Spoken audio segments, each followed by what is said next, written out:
Sehat? Ya, meskipun cuaca juga kadang tidak mendukung, kadang hujan, kadang panas, kadang kita bisa batuk, kadang kita flu, tetapi kita percaya bahwa kasih Tuhan tak terbatas dalam kehidupan kita, amin, yang akan memberikan kekuatan bagi kita yang senantiasa percaya kepada Tuhan. Dan pada waktu ini, waktu yang sudah diberikan Tuhan, kita mau bersama-sama merenungkan kebenaran firman Tuhan dengan tema hidup dalam kesalehan. 1 Timotius 2 ayat 1 sampai 7. Ibu bapak yang terkasih, pernahkah kita mendengar istilah homo homini lupus? Apa itu? Homo homini lupus. Manusia adalah serigala bagi sesamanya atau bagi orang lain, di mana manusia cenderung memanfaatkan sesamanya demi keuntungan pribadinya, demi keuntungan hawa nafsunya, egonya, ambisinya, sehingga mereka melakukan segala cara untuk mendapatkan sesuatu yang besar. Tetapi mereka melakukannya dengan penuh penindasan. Mereka melakukannya dengan cara yang tidak baik, sehingga mereka mendatangkan kesengsaraan bagi orang lain. Dan cara ini jelas bukan cara yang baik. Dan kalau kita melihat pemerintahan-pemerintahan yang terjadi, baik dulu bahkan sampai sekarang, kita masih menjumpai para pemimpin-pemimpin yang demikian, yang melakukan penindasan, melakukan penganiayaan, melakukan tekanan-tekanan untuk mencari sebuah keuntungan pribadi. Jangan-jangan yang digolek itu nopo sih Bapak Ibu? Harta, kekuasaan, aset. Sebenarnya mereka sudah mendapatkan segala sesuatunya itu, tapi kok kurang, sehingga mereka melakukan dengan cara-cara yang tidak benar. Karena itulah Rasul Paulus mengingatkan dan menasihati Timotius sebagai pemimpin jemaat Tuhan di Efesus pada waktu itu, agar dengan sungguh-sungguh mendoakan para raja-raja, mendoakan para pemimpin-pemimpin, mendoakan para pembesar-pembesar dan penguasa-penguasa pada waktu itu, sehingga mereka tidak melakukan hal-hal yang keji itu, sehingga mereka tidak melakukan sebuah tindakan kekerasan, melakukan tindakan penganiayaan, melakukan sebuah tekanan kepada masyarakat. Doakan mereka. Jemaat harus mendoakan para pemerintah-pemerintah, sehingga mereka tidak menyalahgunakan kekuasaan mereka. Karena jika mereka menyalahgunakan kekuasaan mereka, akan terjadi sebuah kekacauan. Kehidupan tidak ada keadilan, tidak ada damai, tidak ada kerukunan. Oleh sebab itu, kita atau jemaat pada waktu itu diminta untuk mendoakan para penguasa-penguasa, pemerintah-pemerintah. Karena pada waktu itu, saudara, konteksnya di dalam pemerintahan Kekaisaran Roma, mereka melakukan hal-hal yang tidak adil bagi orang-orang Kristen.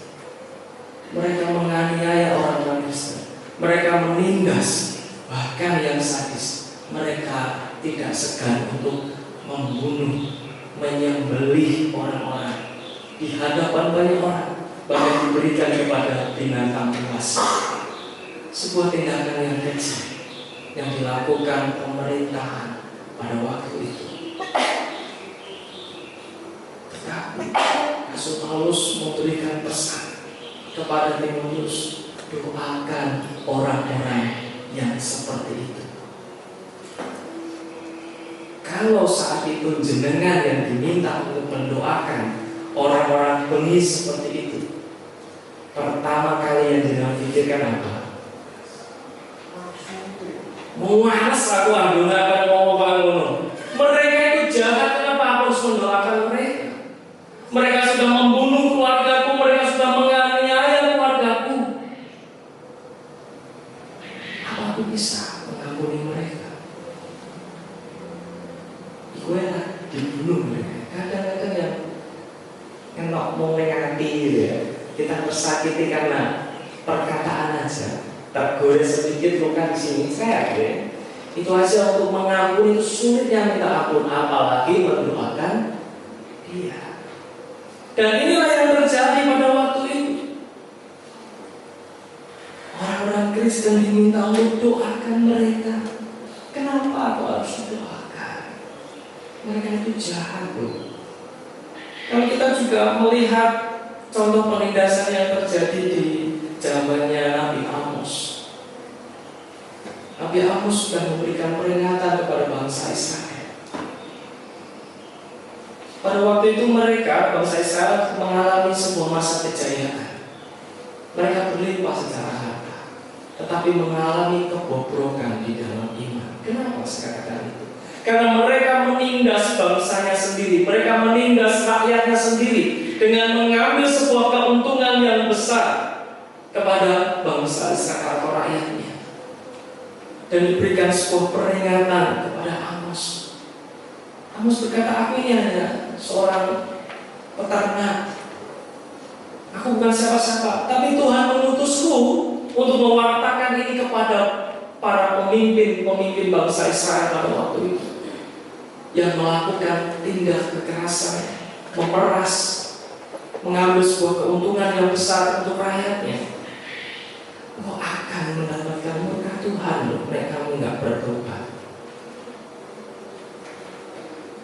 Kalau tadi kita berbicara penguasa lain ya, bangsa Romawi yang menindas.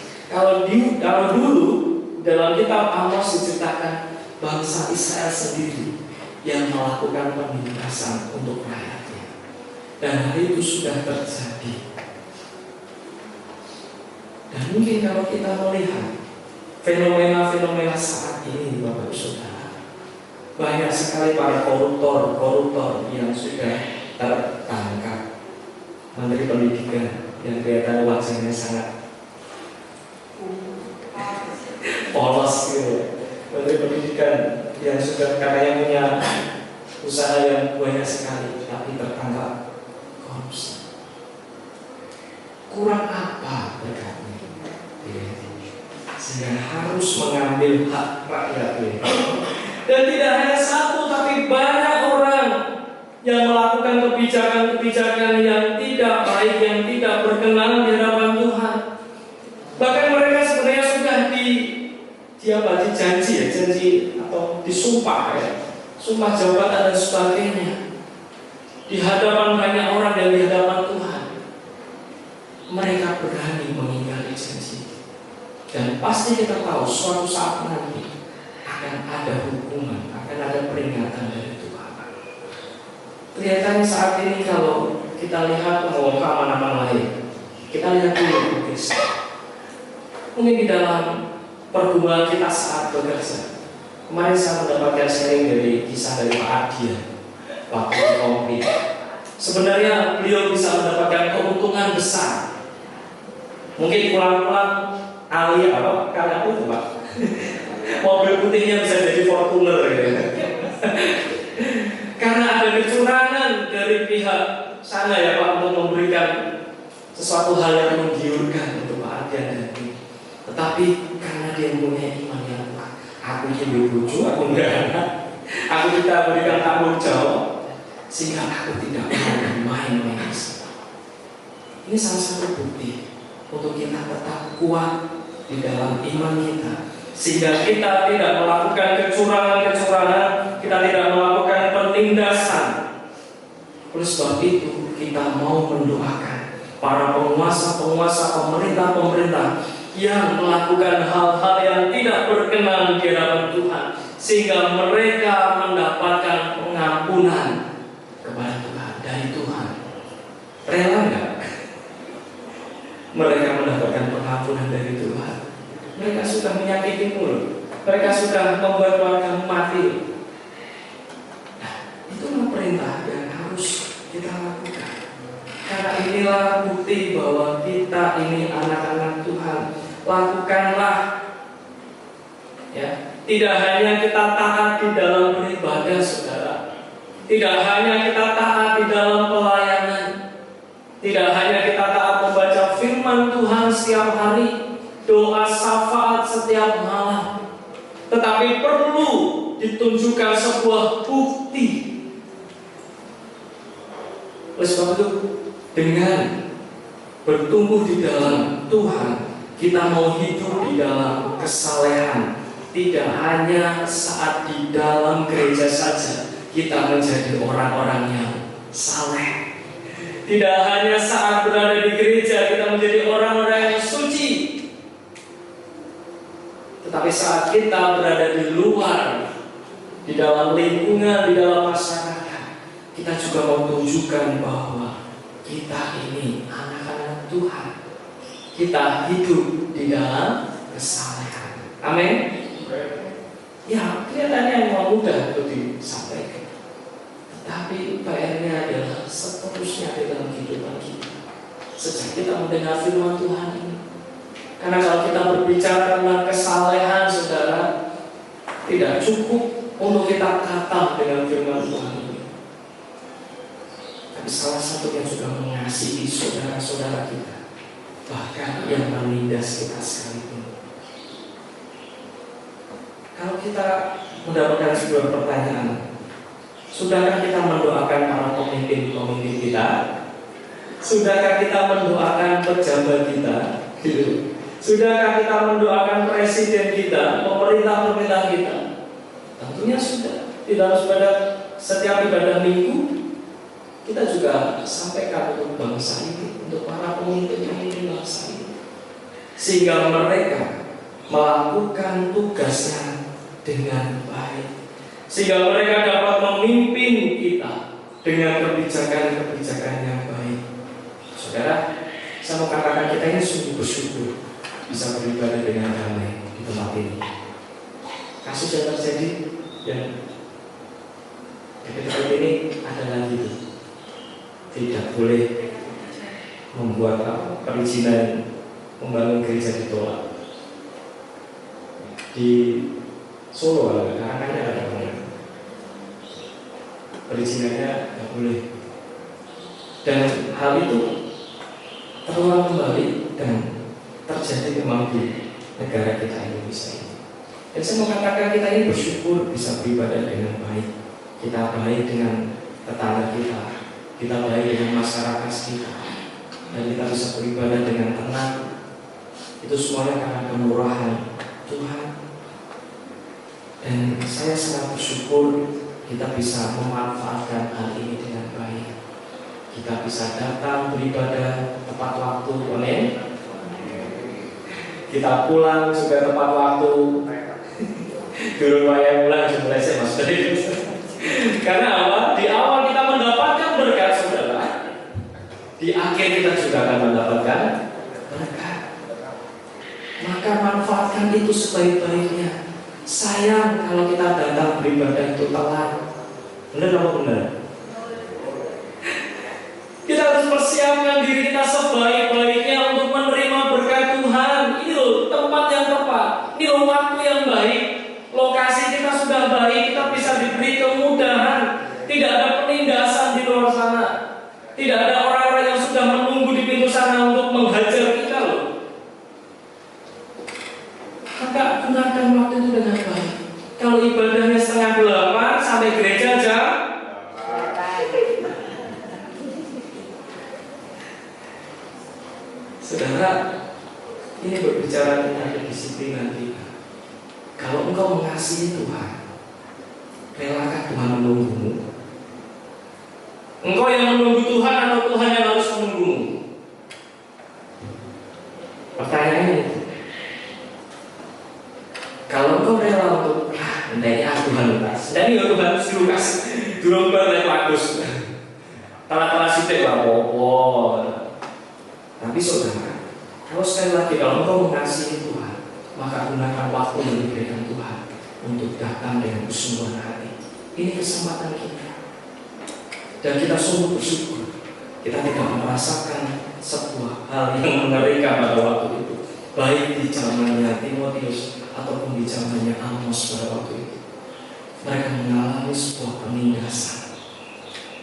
Dan mari kita mau bersama-sama belajar tentang hidup yang saleh yang dibuktikan dengan mau mengasihi saudara-saudara kita, mau mengasihi orang-orang yang berdosa sekalipun. Saat saya berkunjung ke rumahnya Mbak Hartini, saya mendapatkan berkat dari beliau. Saya selalu bangun biasanya tengah malam saat orang-orang tertidur. Saya berdoa bagi mereka. Wow, luar biasa, sebuah keteladanan dari beliau. Saya juga mendapatkan keteladanan dari Mbah Mil. Di dalam doa syafaat saya selalu mendoakan jemaat GBC Immanuel. Melalui keteladanan beliau-beliau ini, kita diajak untuk terus mendoakan orang-orang yang kita kasihi, bahkan orang-orang yang pernah menyakiti kita. Kita doakan sehingga mereka bertobat, tidak melakukan hal yang tidak benar di mata Tuhan, sehingga hidup kita bisa tenang, damai, hidup kita bisa merasakan penuh sukacita dan tidak mendapatkan sebuah penindasan lain. Mari saudara yang dikasihi Tuhan, kalaupun kita merasa saat ini aku aktivis gereja, meh bendino aku neng gereja, meh bendino aku pelayanan, tetapi kalau tidak dibuktikan dengan sebuah tindakan, agak percuma lagi.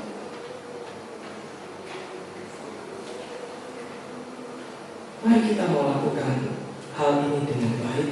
Salah satunya mendoakan saudara-saudara kita mengasihi mereka. Jikalau saat ini mereka sedang mengalami jatuh di dalam dosa, kita doakan mereka. Cuma lagi syukur-syukur kan? Kayak lu kelakuannya kok misalnya mungkin sesama pendeta ya, mungkin saya atau sama gembala kayak pendeta kayak jatuh di dalam dosa perzinahan, ya kan? Nah, kadang yo, mau kita kayak mati lu tapi ini kan malah menjadi pembahasan gibahan kita. Firman Tuhan ini mengatakan, doakan mereka, kasihi mereka. Kita pun juga manusia yang lemah. Kadang kita juga berbuat salah. Oleh sebab itu kita mau bersama-sama untuk merangkul, untuk kita mau membangkitkan orang-orang yang jatuh di dalam dosa. Kita doakan mereka, kita kasihi mereka, sehingga mereka bertobat, sehingga mereka mendapatkan keselamatan, sehingga mereka mendapatkan pengampunan dari Tuhan. Sehingga saat kita melakukan hal itu, secara tidak langsung kita akan menjadi saksi Kristus di tengah-tengah dunia ini. Amin. Tuhan Yesus memberkati.